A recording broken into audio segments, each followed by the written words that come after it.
اور میں ان کو کہوں گا کہ میرا ایک دوست آیا ہوا ہے تو مجھے ان کو گھمانا ہے، تو مجھے چھٹی آپ کی وجہ سے مجھے چھٹی مل جائے گی. تو ایسے ہی کیا، ہم نے ان کو صبح گئے، ان سے جا کے بات کی، انہوں نے چھٹی دے دی. تو اس نے ہمیں 2-3 دن پورا کراچی گھمایا.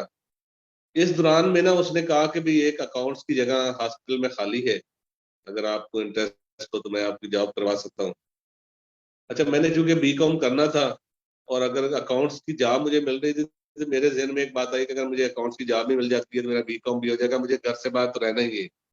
تو میں نے اس کو بولا بھی چلو میں پیپر تو اپنے ساتھ لایا نہیں ہوں، اور میں اپنے بھائی سے مشورہ بھی کر لیتا ہوں، اگر وہ کہہ دیتے ہیں تو پھر میں جا کے آپ کے ساتھ انٹرویو دوں گا. اس نے کہا ٹھیک ہے. اچھا، میں نے بھائی، ہمارے گاؤں میں چونکہ فون تھا نہیں، اور نہ ہمارے گاؤں کی طرف سڑک تھی، نہ بجلی پانی، نہ کوئی بجلی تھی، مطلب کوئی سہولت نہیں تھی اس طرح کی نا. فون بھی چشتیاں شہر میں ایک ہمارے دوست کا ایک دکان تھی تو اس کے پاس لگا ہوا تھا. اس کو میں نے فون پہ میسج دیا، اس نے پھر کسی کو بھیج کے وہاں سے بلوایا بھائی کو. اس سے میری بات ہوئی تو اس نے کہا بھی دیکھیں آپ کو پڑھائی تو کرنی ہے. اب وہ چونکہ BSc BEd ذکریہ یونیورسٹی ملتان سے کر کے آ گیا تھا واپس. اب اس نے کہا بھی آپ کی باری ہے پڑھنے کی، آپ جہاں آپ کا جی جائے، میری طرف سے آپ کو آزادی ہے، پڑھ سکتے ہیں. تو میں نے کہا چلو میں ایسا کرتا ہوں، میں اپنا انٹرویو دیتا ہوں جا کے کل، اگر میں سلیکٹ ہو گیا تو پھر میں ادھر سے ہی کروں گا BCom، اور اگر نہیں ہو سکا تو میں واپس آ جاؤں گا. اس نے کہا ٹھیک ہے. میں نے اپنے کزنوں کو واپس ٹکٹ دے کے ان کو بھاولپور بھیج دیا. میں وہاں رک گیا. اگلے دن میں گیا وہاں پہ ہاسپٹل میں اپنے دوست کے ساتھ.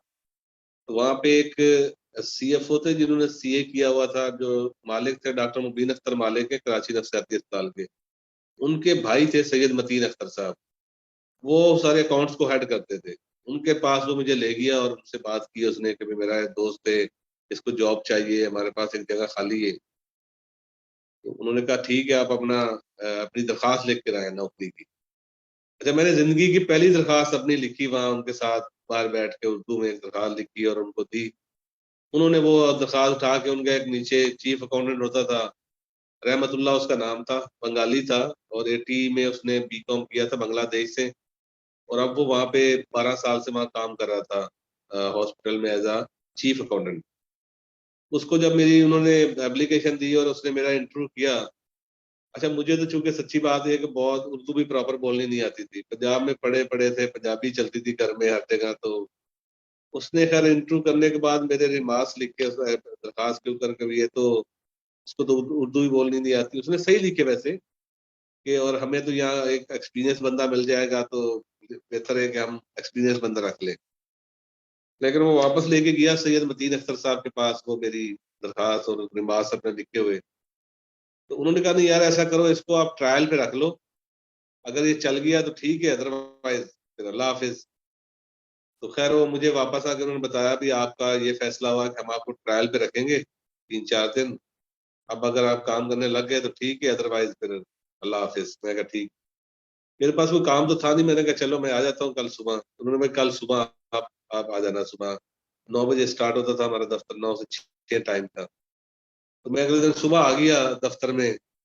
تو جو میرے جگہ پہ چھوڑ کے گیا تھا 2 مہینے پہلے بندہ چھوڑ کے چلا گیا تھا، وہ کرتا یہ تھا کہ یہ جو کمپنیاں ہوتی ہیں جیسے اسٹیل مل تھی، نیشنل ریفائنری تھی، اس طرح کے جو گورنمنٹ کے ادارے یا پرائیویٹ بڑے ادارے تھے، ان کے وہ بلنگ کرتا تھا.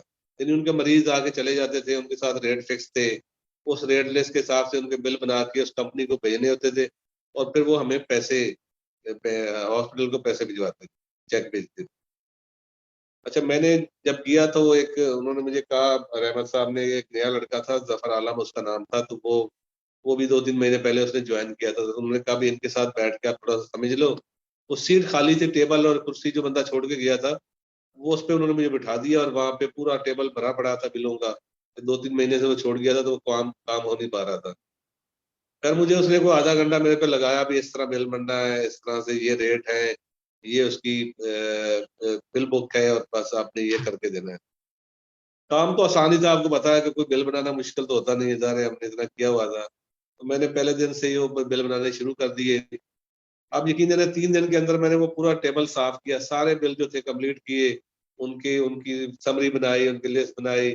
وہ جو بندہ ایک تھا جو وہ بلوں کو لے کے جاتا تھا وہاں پہ اداروں میں. اچھا، اس میں یہ تھا کہ اسٹیل مل کا یہ تھا کہ اگر آپ نے 5 تاریخ سے بعد میں بل بھیجے ہیں تو پھر آپ کو پلنٹی لگتی تھی. اچھا میں نے یکم کو جوائن کیا اور 3 کو میں نے کمپلیٹ کر کے سارے بل اس کو دے دیے اور انہوں نے جا کے جمع کرا دیے. جب رحمت اللہ صاحب نے دیکھا میرا کام کہ بھئی یہ تو 2-3 دن میں اس نے پورا ٹیبل ہی صاف کر دیا ہے, تو یہ تو پھر کام کا بندہ ہے, وہ خود ہی گئے وہاں جا کے میری اپائنٹمنٹ لیٹر بنوا کے لے آئے. 1350 روپے انہوں نے میری سیلری لگائی اور وہ انہوں نے مجھے لیٹر دے دیا بھی یہ آپ ایکسیپٹ کریں. تو میں نے تو, میرے پاس تو کوئی اور چوائس تھی نہیں, نہ مجھے کوئی سیلری کا پتا تھا. میں نے کہا میں نے تو پڑھائی کرنے کے مشن سے آیا تھا, میں نے ایکسیپٹ کر لیا اور میں نے شروع کر دیا. خیر وہ جب میں نے کوئی ہفتہ ایک وہاں مزید کام کر لیا تو پھر میں نے سوچا کہ اب میرا کیونکہ ٹھیک ہو گیا سارا کچھ سسٹم. میں نے پیچھے بھائی کو خط لکھا, اس وقت تو فون ہوتا تھا خط ہی لکھتے تھے کہ آپ میری جو ہے نا NOC بہاولپور بورڈ سے لے کے دیں اور میرے جو پیپر ہیں وہ مجھے بھجوائیں, کیونکہ میرے پاس کچھ نہیں تھا سوائے میں جو 2-3 جوڑے کپڑوں کے لے کر آیا تھا. تو پھر اس نے مجھے پیپر بھی بھجوایا, اس نے بہاولپور بورڈ سے میری NOC بھی لے کے دی. وہ پھر میرے پاس کاغذ میرے پاس آئے کراچی میں. میں نے پھر نیشنل کالج ہے یہ جیل چرنگی کے پاس ہے حیدرآباد میں, تو وہاں میں نے داخلہ لے لیا BCom میں اور ساتھ میں کتابیں منگوا کے گھر میں رکھ لی. اور اس وقت ملتے تھے سال شدہ پیپر جو کہ 5 سال کے سال شدہ پیپر ہے, وہ منگوا لیے میں نے. اچھا ساتھ میں مجھے چونکہ کمپیوٹر سیکھنے کا بہت شوق تھا تو میں نے ایک فاروق اعظم مسجد ہے بلاک کے ناگ آباد میں, وہاں بھی داخلہ لے لیا. لوٹس ہوتا تھا اس وقت اس پہ. میری روٹین یہ تھی کہ میں صبح 9 سے لے کے 6 بجے تک ڈیوٹی کرتا تھا. 6 سے 6:30 بجے تک وہاں پہنچتا تھا میں اس میں انسٹیٹیوٹ میں. وہاں 2 گھنٹے میں کمپیوٹر سیکھتا تھا اور وہاں سے پھر میں گھر جو سیفی کالج کے پاس اسی دوست کے پاس میں نے رہائش رکھ لی تھی, وہاں جا کے میں اپنی رات کو پڑھائی کرتا تھا کھانا وانا کھا کے. اور میں ایک اور چیز جو میں اب نوجوانوں کو اور آج کے طالب علموں کو بتانا چاہتا ہوں کہ میں نے زندگی میں یعنی بچپن سے لے کے آج تک کبھی ٹیوشن کی ایک دن ٹیوشن نہیں پڑھی, کبھی کوچنگ نہیں کی, کبھی کہیں نہیں جانا پڑا مجھے. میں نے خود سے پڑھا ہے اور پڑھائی خود سے ہی ہوتی ہے. کوئی آپ کے پیٹ میں یا آپ کے دماغ میں کچھ نہیں ڈال سکتا, آپ نے خود ہی پڑھنا ہے. حالانکہ کہتے ہیں کہ BCom بڑا مشکل ہے اور اس میں اکاؤنٹنگ ہوتی ہے اور وہ تو آدمی کسی سے سمجھے بغیر نہیں کر سکتے, لیکن میں کہتا ہوں کہ ایسا نہیں ہے. میں نے BCom کیا ہے اور میں نے کوئی کسی سے بالکل ایک دن نہیں پڑھائی کی اور میرا الحمدللہ BCom بھی ہوا. پھر میں نے میرے لا کا شوق تھا, میں نے LLB کیا SM لا کالج سے, وہ بھی میں نے گھر میں پڑھائی کر کے کیا میں نے. پھر میں نے اس کے بعد ماسٹر کیا تو پولیٹیکل سائنس میں, پھر میں نے LLM کیا. یہ ساری دوران ملازمت میں نے اور ساری ریگولر تعلیم حاصل کی ہے, لیکن پڑھائی گھر میں کی ہے کتابیں لے کے. اور سارے امتحان میں نے یونیورسٹی میں دیے, الحمدللہ اللہ تعالیٰ نے کامیابی دی ہے. میں اپنے بچوں کو بھی کہتا ہوں کہ بھئی پڑھائی تو خود ہی کرنی ہوتی ہے. یہ ضروری نہیں ہے کہ آپ کے پاس بڑا اچھا کوئی ٹیچر ہو یا کوچنگ ہو یا ہو. آج کل تو آپ کو تو ویسے ہی میڈیا کا دور ہے, آج کل تو آپ کمپیوٹر پہ اپنے فون پہ سب کچھ دیکھ سکتے ہیں, تو آج کل تو ویسے ہی ضرورت نہیں ہے. بہرحال میں قصہ مقصد یہ ہے کہ میں نے وہ BCom بھی وہاں رہتے ہوئے کر لیا اور میری وہاں پہ پروموشن بھی ہونی شروع ہو گئی. لیکن جو میں سب سے زیادہ جو متاثر ہوں, جو میری زندگی کا ایک نچوڑ سمجھ لیں, وہ میں اپنے آپ کو سمجھتا ہوں کہ یہ سب لوگوں کی دعاؤں کا نتیجہ ہے. ادروائز کچھ نہیں ہوں, میں آج بھی کچھ بھی نہیں ہوں. صرف میرا یہ تھا کہ میں شروع سے جب میں گاؤں میں بھی تھا, جب میں 7-8 سال کا تھا یعنی 3ری-4تھی جماعت میں, تو میں لوگوں کے جو ہے ان کے شناختی کارڈ بنوانا, ان کے پے فارم بنوانا, ایون یہ کہ ہمارے علاقے میں جو شادیاں ہوتی تھی وہاں نندرا لکھا جاتا ہے, جو لوگ پیسے دیتے ہیں وہ لکھنے کے لیے بھی کوئی نہیں ملتا تھا تو وہ مجھے لے کے جاتے تھے. اور اسی طرح ووٹوں میں نام درج کروانا. مجھے تھوڑا یہ شوق بھی تھا کہ میں الیکشن ہوتا تھا تو میں جب 6-7-8 سال کا بھی تھا تو میں جا کے وہاں بیٹھ کے پرچیاں بناتا تھا.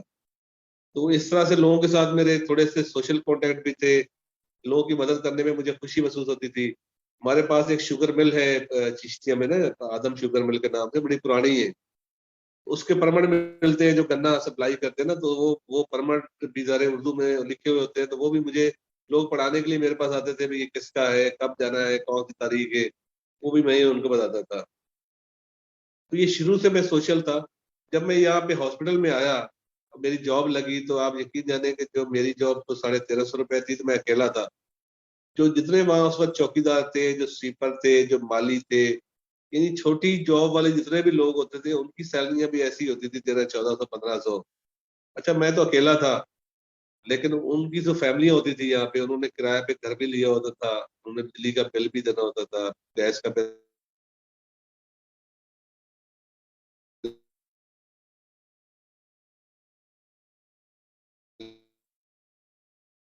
بھی دینا، ایک دن کی ان کی سیلری کٹ گئی تو ان کے گھر میں فاقے ہوتے تھے. تو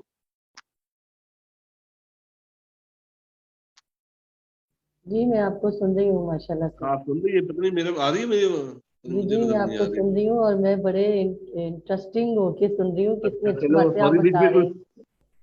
فون آ گیا تو فون سے انٹرپٹ ہو جاتا ہے. ہاں میں آپ کی باتیں غور سے تو سن رہی ہوں کہ مزے برحق وہ مزے کی میں بتا رہے ہیں. یہ کرتا تھا کہ اچھا ان لوگوں کی جو یہ جو سیلری کٹتی تھی نا کسی وجہ سے، وہ ایسی نہیں تھی کہ وہ یہ تھے کہ ان پڑھ تھے نا، تو کبھی وہ درخواست دینا بھول گئے، کبھی حاضری لگانا بھول گئے، کبھی وہ لیٹ آئے تو انہوں نے نہیں لگائی پراپر حاضری، یا کوئی چھٹی کر لی تو درخواست نہیں دی تھی، اس وجہ سے ان کی کوئی تنخواہ کٹ جاتی تھی.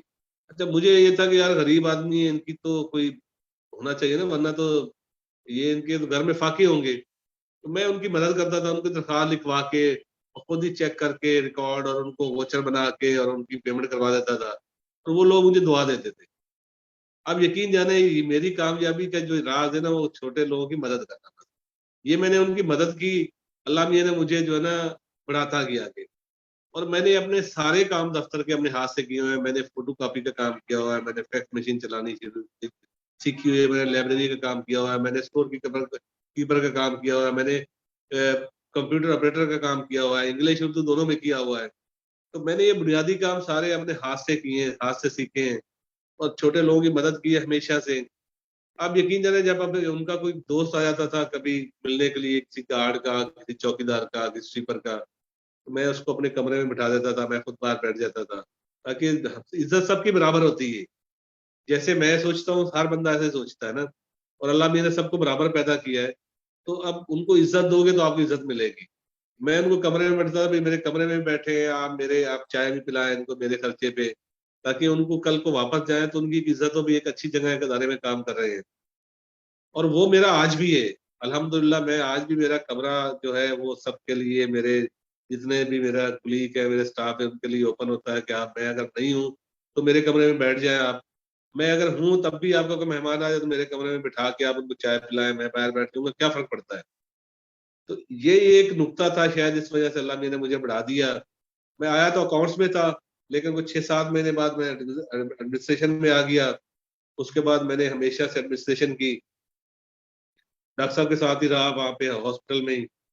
پھر کچھ عرصے بعد ڈاکٹر صاحب نے کئی جی ایم آئے اور پھر وہ چلے گئے، پھر ہم نے ان کے ساتھ سیکھا بھی صحیح. اس کے بعد جب وہ چلے جاتے تھے تو ہم خود کام سنبھال لیتے تھے. یہ کرتے کراتے ہمارا چونکہ کام بڑھ رہا تھا، تو ڈاکٹر مبین اختر صاحب جو تھے، انہوں نے کہا کہ آپ ایسا کریں، اب آپ میرے پاس آ جائیں، میرے کام لے کے آپ سب سے کروایا کریں. اور پلس یہ کہ وہ وہاں پہ جماعت اسلامی کے وہاں پہ ماشاءاللہ ناظم تھے وہاں کے اس علاقے کے، تو جماعت نے ان کو ناظم ویسے بھی بنا دیا تھا، حلقے کا ناظم بنا دیا تھا. تو اس پہ چونکہ ان کے سارے سوشل ویلفیئر کے کام میں ہی دیکھتا تھا. ڈاکٹر صاحب بھی ماشاءاللہ بڑا اللہ والے ہیں، اور وہ بڑے دیندار آدمی ہیں، ایماندار آدمی ہیں. وہ رشوت 1 روپیہ نہیں دیتے، اس کے بدلے میں 1 لاکھ بھی بھرنا پڑے گا تو وہ بھر دیں گے، لیکن رشوت کے بالکل خلاف تھے. تو اچھا انہوں نے ایک یہ فری ڈسپینسری ہم نے کھولی تھی وہاں کچی بادی ہے موسا کوٹ میں، اس کی پوری نگرانی میں کرتا تھا. اس میں دوائیاں بھی ہم فری دیتے تھے، چیک اپ سب کچھ فری تھا. پھر ہم راشن تقسیم کرتے تھے، پھر ہم لوگوں کو قرض حسنہ دیتے تھے. پھر ہم نے ایک پبلک ایڈ کمیٹی انہوں نے بنائی ہوئی تھی، جس کا مجھے انچارج بنایا تھا، جو لوگوں کے مسئلے مسائل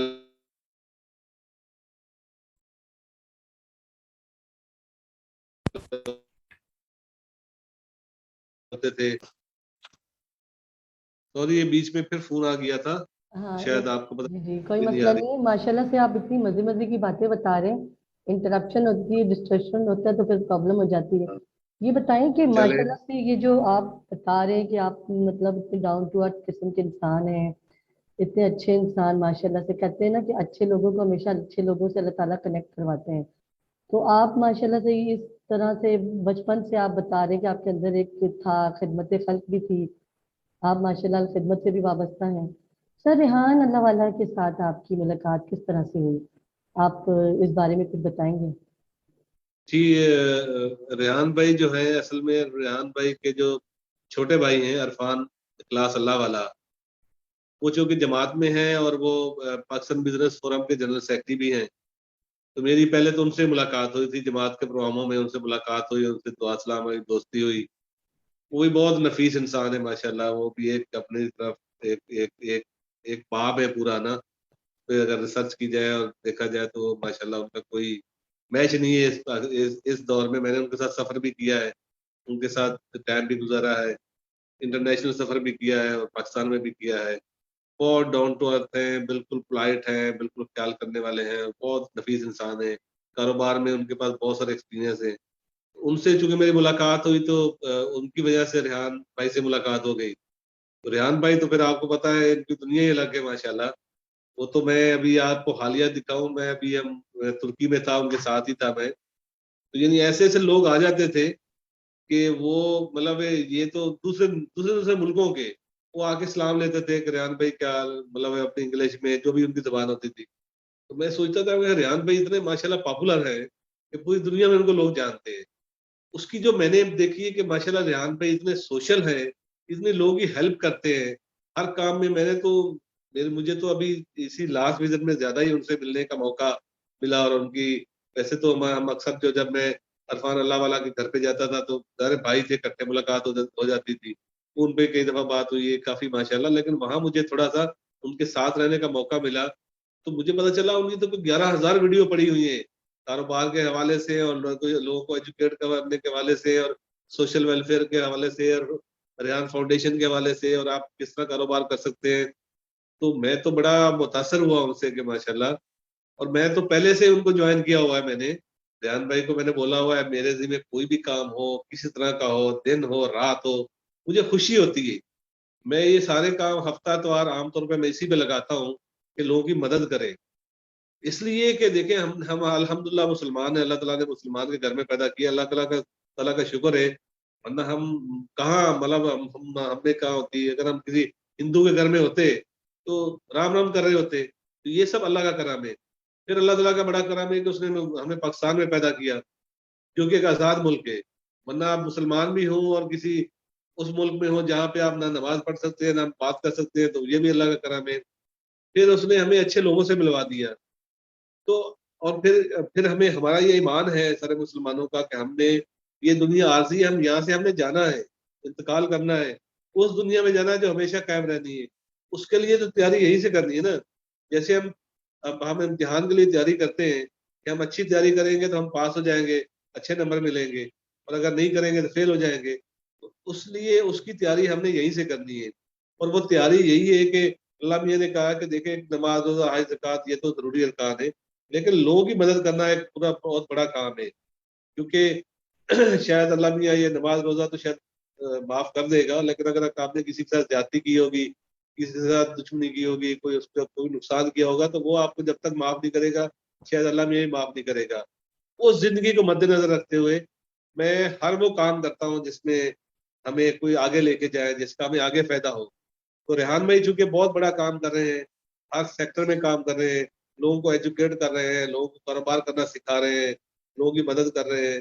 تو میں دن رات ان کے ساتھ ہوں. میں نے ابھی بولا تھا کہ بھئی جو آپ کی جو پارٹی ہے میں اس کا بس سمجھو بنیادی ممبر ہوں اور میں ہر ایک کے ساتھ کرتا ہوں. الخدمت کے ساتھ میں بہت کام کرتا ہوں. یعنی الخدمت بھی ماشاءاللہ. ماشاءاللہ بڑا کام کرتی ہے. اس کے علاوہ بھی جو لوگ یہ ویلفیئر کا کام کرتے ہیں، یعنی کنویں کھدواتے ہیں، لوگوں کو پانی کا راشن تقسیم کرتے ہیں. ہمارا اتنا بڑا اپنا CSR ہے میزان بینک کا، اس کو بھی میں دیکھتا ہوں. ابھی جو کرونا میں جو لوگوں کے ساتھ مسئلے مسائل ہوئے تھے تو ہم نے بہت راشن تقسیم کیا، الحمدللہ پورے ملک میں کیا ہے غریب لوگوں کے لیے. تو اس لیے مجھے خوشی ہوتی ہے کہ کوئی میں ایسا کام، کسی کا ہاسپٹل کا مسئلہ ہے، لیکن میں جو سب سے زیادہ فوکس جو میرا ہوتا ہے وہ لوگوں کی جابوں پہ ہوتا ہے. تو لوگوں کو نوکریوں پہ لگا دو یا لوگوں کو روزگار شروع کرا دو کوئی چھوٹا موٹا، تاکہ وہ اپنی روزی کمانے والے ہو جائے. تو اس سے پوری ایک نسل چینج ہو جاتی ہے. آپ یقین جانے میں نے بہت سارے لوگوں کو کسی جگہ ٹی بوا لگایا تھا، وہ آج ماشاءاللہ کیشیئر اور آفیسر بن گئے بینک کے. اب ان کی جو اگلی جنریشن آئے گی وہ ماشاءاللہ پڑھی لکھی ہوگی اور وہ سارے ماشاءاللہ ان کا ایک سلسلہ چل پڑے گا. ریاض تو یہ صاحب جو آپ کی نوکریوں اس بات سے مجھے، آپ کی بات کاٹ رہی ہوں سوری، مجھے ایک علامہ اقبال کا شعر یاد آ رہا ہے. میں چاہتی ہوں کہ میں بولوں. وہ کہتے ہیں نا کہ ہیں لوگ وہی جہاں میں اچھے، ہیں لوگ وہی جہاں میں اچھے، آتے ہیں جو کام دوسروں کے. تو اس طرح کا جذبہ بہت سے لوگوں میں ہے، اور ظاہر سی بات ہے ابھی آپ سے میں نے اسی لیے یہ سوال پوچھا تھا کہ سر ریحان کے ساتھ جو آپ نے بتایا، اور میں نے یہی بات آپ کو کہی کہ اللہ تعالیٰ ہمیں اچھے لوگوں کو اچھے لوگوں سے کنیکٹ کروا دیتے ہیں. تو آپ کا جو جذبہ ہے ماشاءاللہ سے، جیسے آپ نے بتایا، کچھ چیزیں اللہ کی طرف سے ملتی ہیں آپ کو، کچھ ہم اڈاپٹ کرتے ہیں، کچھ اللہ کی طرف سے آتی ہیں. یہ جو آپ کے اندر جو جذبہ ہے یہ اللہ کی طرف سے ہے. جو آپ کے اندر شوق ہے، خواہش ہے کسی کی ہیلپ کروں، آپ بے چین ہو جاتے ہوں گے کسی کو تکلیف دیکھ کر، یہ بہت کم لوگوں میں یہ چیزیں ہوتی ہیں. میں کہتی ہوں دنیا میں سارے لوگ ایسے ہو جائیں تو کتنا ہی اچھا ہو جائے. تو میں اسی لیے آپ کی جو باتیں آپ کی سنی، اور آپ نے مجھے ایک بات بتائی کہ آپ نے ٹیوشن کبھی نہیں دیا، تو آپ کی اس بات سے میں حیران ہو رہی تھی کہ اس دنیا میں لوگ ہوتے ہیں کہ جو پریفر نہیں کرتے، ٹیوشن ہونا بھی نہیں چاہیے. میں خود اس کے اگینسٹ ہوں. میں نے خود جو ایجوکیشن حاصل کی اس میں نے ٹیوشن کبھی زندگی میں نہیں لیا.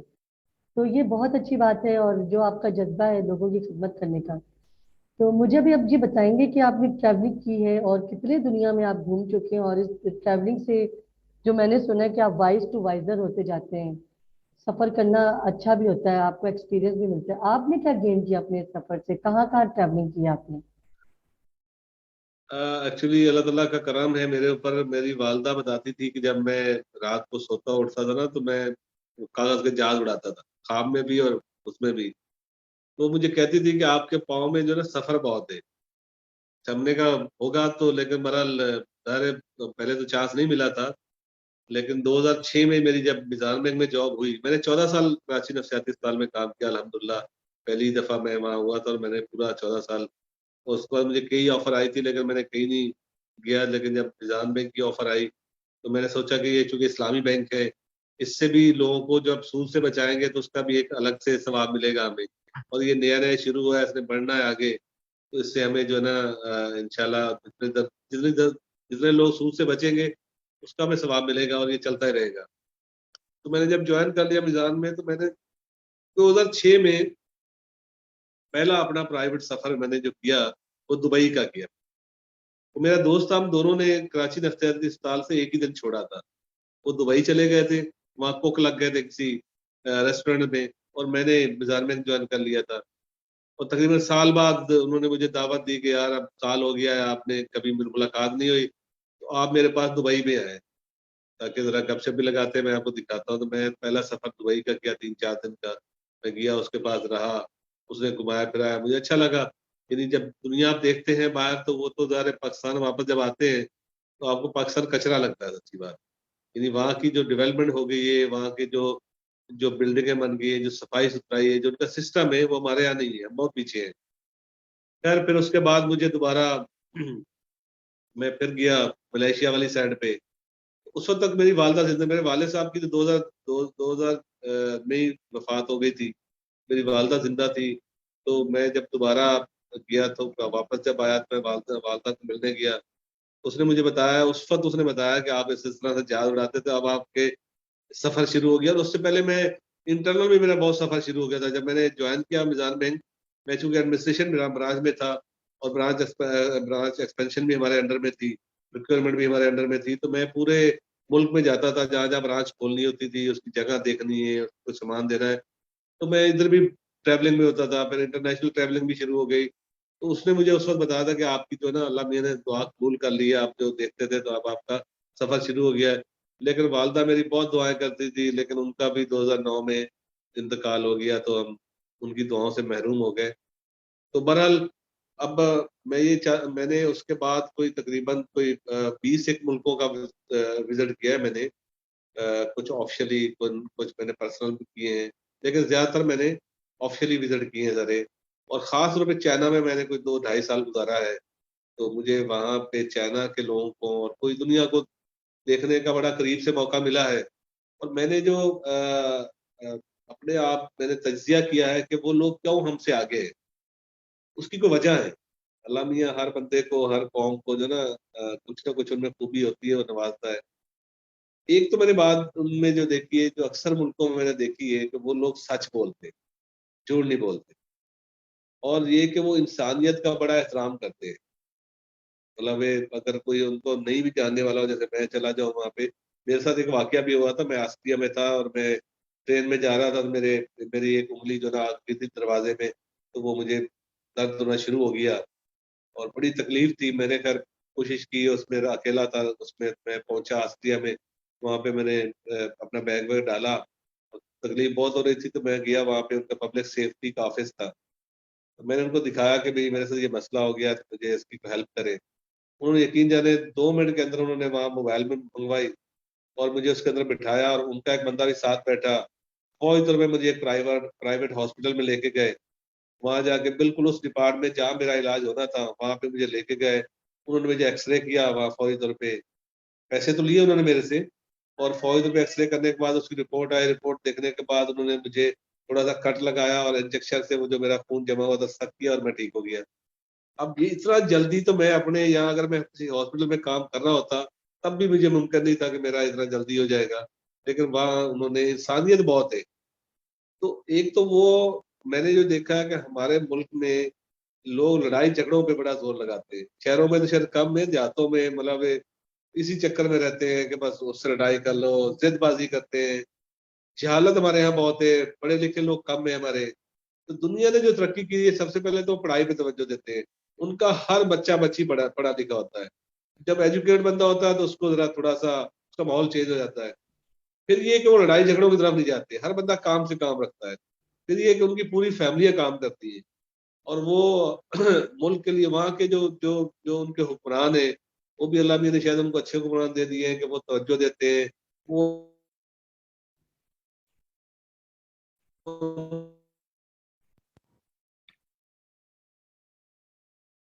وہ ساری اسٹوری پہ تھا. تو آپ کی ایک بات بالکل صحیح ہے کہ جو وہاں کے لوگ ہیں ان میں انسانیت ہے. لیکن میں یہ سمجھتی ہوں کہ ہر جگہ ایجوکیشن نہیں ہوتی, تربیت بھی ہوتی ہے. آپ کی ماحول کا بھی اثر ہوتا ہے, آپ کی تربیت ہوتی ہے. آپ دیکھتے ہیں کس طرح سے کیسے رہنا چاہیے. ہمارے یہاں بھی اگر لوگ اس چیز کو سمجھنے لگ جائیں, وہ کہتے ہیں نا خود سے ہم اپنے آپ کو صحیح کرنے لگے تو ساری دنیا صحیح ہو جائے گی. اور انٹرو چل رہا ہے, ان کو لے جانا. اچھا, تو ہمارے ابا نے اپنے ہاتھ میں, وہ کہتے ہیں نا اس قوم کی حالت نہیں بدلی جا سکتی جس کو اپنی حالت خود نہ بدلنا چاہے. تو دنیا کہاں کہاں پہنچ چکی ہے, ٹیکنالوجی کا زمانہ آ گیا, ترقی ہو گئی ہے. لوگ چینج نہیں ہونا چاہتے. کئی کئی لوگوں کو پتہ بھی ہے کہ اس طرح سے ہم چینج ہو سکتے ہیں, لیکن نہیں ہوتے چینج. تو آپ کے ماشاءاللہ سے جو ٹریولنگ آپ نے اتنے سارے کنٹریز میں 20 کنٹریز میں آلموسٹ آپ نے کی, اور آپ کا ایکسپیرینس بھی ہے, پھر آپ کمپیئر کرتے ہو. اب جیسا آپ نے کہا دبئی گئے فرسٹ ٹائم, تو آپ کو یہاں آتے تو کچرا نظر آتا تھا. تو میرے ساتھ بھی ایسا ہی ہوا تھا. جب میں فرسٹ ٹائم گئی تھی تو مجھے ہر چیز عجیب عجیب لگ رہی تھی, ایسا لگ ہی نہیں رہا تھا کہ یہاں سے گئے. تو ماحول کا بڑا اثر پڑتا ہے آپ پہ, آپ کی ہر چیز پہ پڑتا ہے. لیکن وہ کہتے ہیں نا کہ ایک اچھی تربیت ہوتی ہے تو انسان میں چینجنگ آتی ہے, آپ کے اندر ہوتا ہے ماحول اور یہ چیزیں, یہ سسٹم بہت ضروری ہے. ہمیں اپنے آپ کو بدلنے کی ضرورت ہے. ماشاءاللہ سے آپ نے جتنا سے اسٹرگل کرتے رہے ہیں, بچپن سے آپ نے کہا کہ آپ کو ایک شوق بھی تھا, شوق نہ ہوتا تو آپ کبھی کچھ نہیں کر سکتے تھے. اور اسٹل آپ کے اندر جذبہ انسانیت ہے, ماشاءاللہ ماشاءاللہ سے نظر نہ لگے کہ آپ کہتے ہیں کہ کہیں کسی کو تکلیف میں دیکھتے ہیں تو آپ پینک بھی ہو جاتے ہیں. آپ سب کو ایک انسان سمجھتے ہیں, آپ فرق نہیں کرتے, اسٹیٹس کانشیس نہیں ہیں آپ. تو یہ ماشاءاللہ چیزیں بہت ایک اچھے انسان ہونے کی نشانی ہے کہ جو اللہ تعالیٰ نے سمجھے چن لیتے ہیں. اللہ تعالیٰ انسانوں کو جن سے وہ خوش ہوتے ہیں ان کو چن لیتے ہیں کہ خدمت خلق جو ہے وہ بہت بڑی بات ہے. اچھا یہ بتائیں مجھے کہ آپ کا جو ایم ہے, جو آپ نے اپنا فیس بک پہ بھی شو کیا ہوا ہے, تو آپ کیا دیکھتے ہیں کہ کچھ سالوں میں, لیٹس سپوز ایک اور سوال ہے, اگر آپ پرائم منسٹر بن جاتے ہیں ایک دن کے لیے تو آپ کیا چینجنگ لائیں گے اس ملک میں؟ دیکھیں میں یہ سمجھتا ہوں کہ جس ادارے کا اگر سربراہ اچھا ہو نا, نیک ہو, ایماندار ہو, اللہ والا ہو, تو نیچے آٹومیٹک ٹھیک ہو جاتا ہے. میں آپ کو اپنے ادارے کی مثال دیتا ہوں. ہمارے پریزیڈنٹ ہیں عرفان صدیقی صاحب, انہوں نے میزان بینک شروع کیا تھا 1997 میں. المیزان انویسٹمنٹ بینک کے نام سے شروع کیا تھا, 5 سال وہ چلایا. ابھی بھی وہ پاکستان میں سب سے بڑا انویسٹمنٹ بینک ہے. اور پھر انہوں نے میزان بینک 2002 میں شروع کیا. الحمدللہ اس وقت میزان ٹاپ پہ جا رہا ہے. تو ایک بندے سے بڑا فرق پڑتا ہے, اگر وہ خود ایماندار ہو, دیندار ہو, اگر اللہ میاں سے وہ مانگے اور وہ اوپر سے ٹھیک کرتے تو نیچے بھی ٹھیک ہو جاتے ہیں. تو میں کہتا ہوں ہمارے جو حکمران ہیں، یا مجھے بھی اگر آپ نے میرے سے سوال کیا کہ میں اگر بن جاؤں تو میں کیا کروں گا، تو میں بھی کوشش کروں گا الحمدللہ، جیسے اس میزان بینک میں ہم نے کوشش کر کے اس کو بڑھایا ہے، ملک کو بھی اس طرح سے بڑھایا ہے. جب آپ کے دل میں اللہ کا خوف ہوگا کہ آپ کو ایک ایک پائی کا جواب دینا اللہ میاں کے یہاں، تو پھر آدمی دیکھ دیکھ کے چلے گا. تو پاکستان کو ٹھیک کرنے کے لیے سب سے بہتر یہ کہ سب سے پہلے تو ایجوکیشن اچھی کی جائے.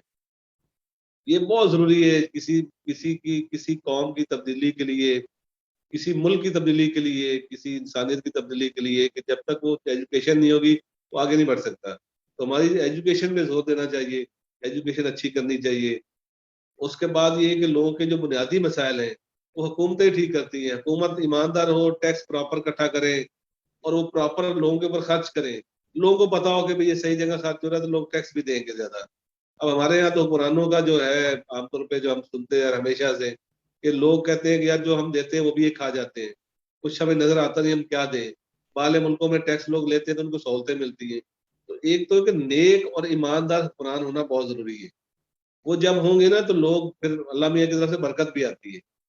جب آپ صحیح کام کرتے ہیں تو اللہ میاں خود برکت ڈالتا ہے. بے تو شک ہمیں آپ کی بات جو سے بھی ایگری ہمارا کرتی ہوں. ملک، آپ ہم دیکھیں یا میں نے بھی پوری دنیا دیکھی ہے، آپ نے بھی دیکھی ہوگی، جو ہمارے ملک میں چیزیں وہ کسی ملک میں نہیں. یہ اللہ تعالیٰ نے ہمیں ایک تحفہ دیا ہے، جی اللہ جی. کے نام پہ بنا ہے. اس میں چاروں موسم میں اس کے پھل آپ دیکھ لیں اور پوری دنیا کے پھل کھا کے دیکھ لیں، آپ کو مزہ نہیں آئے گا.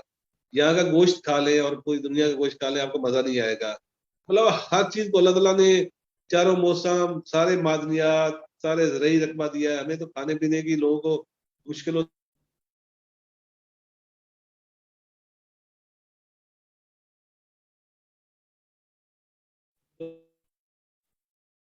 ہمارے عمل میں بڑے ضروری ہے. بہرحال اس کو اب شارٹ کرتے ہیں. نہیں دراصل تو یہ انٹرنیٹ ڈسٹریکشن کر رہا ہے، تو مجھے اتنی فون آ مزے جاتا مزے کی آپ باتیں بتا رہے ہیں مجھے کہ میں یہی کہہ رہی ہوں کہ اس طرح سے اگر سارے لوگ سوچنے لگ جائیں تو کتنا اچھا ہو جائے. لیکن انفارچونیٹلی لوگ نہیں سوچتے، ان کے پاس وقت نہیں ہے.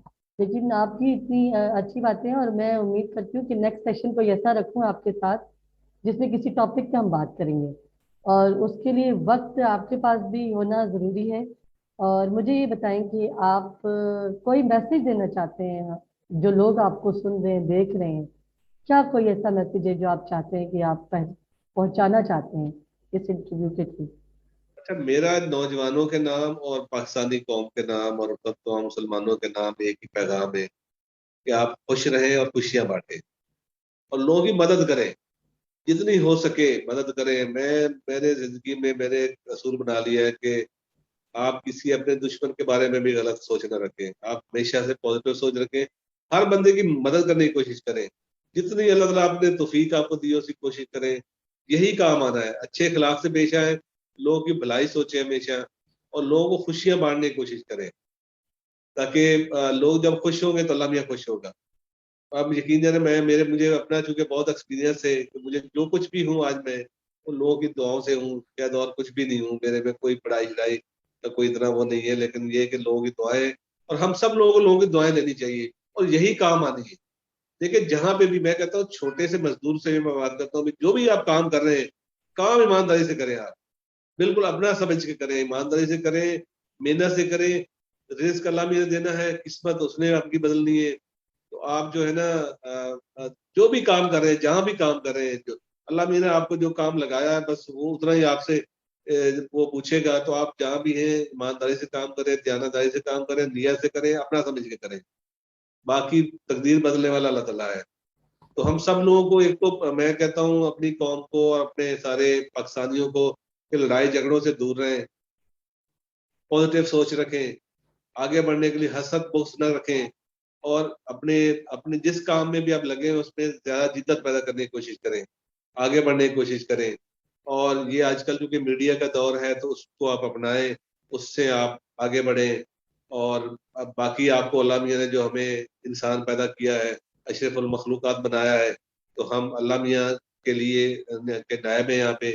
تو ہم ان کے بھی جو ہمارا فرض ہے، نماز روزہ حج زکوٰۃ، جو مسلمان ہونے کے ناطے وہ بھی پورا کریں، لوگ حقوق بھی برابر پورے کریں. اللہ تعالیٰ ہمیں اس دنیا میں بھی کامیابی دے گا اور آخرت میں بھی انشاءاللہ کامیابی ملے گی.